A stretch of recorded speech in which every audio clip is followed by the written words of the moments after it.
حضرت علی رضی اللہ تعالیٰ کا قول ہے کہ میں نے اپنے رب کو کیسے پہچانا؟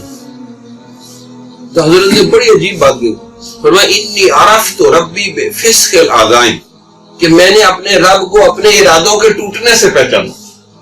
کبھی میں ارادہ کرتا ہوں تو پورا ہو جاتا ہے، کبھی زور لگاتا ہوں ارادہ پورا نہیں ہوتا، تو اس کا مطلب اللہ کا حکم چل رہا ہے، اللہ نہیں چاہتے آپ کا ارادہ پورا ہو تو نہیں ہو سکتا۔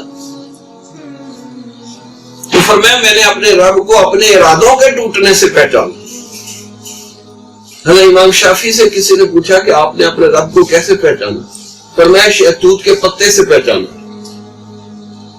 کہ شہتوت کے پتے کو ریشم کا کیڑا کھاتا ہے تو ریشم بناتا ہے، کوئی شہتوت کا پتا بکری کھاتی ہے تو مینگلے بناتی ہے، کوئی اور چیز کھاتی ہے تو وہ اور گندگی بناتی ہے۔ تو اللہ کی وہ ذات کے جو ایک ہی چیزیں ہم کھا رہی ہیں اور مختلف چیزیں اس سے بن رہی ہیں۔ تو فرمایا میں نے اپنے رب کو اس طرح پہچانا۔ تو واقعی مختلف طریقے ہیں رب کو پہچاننے۔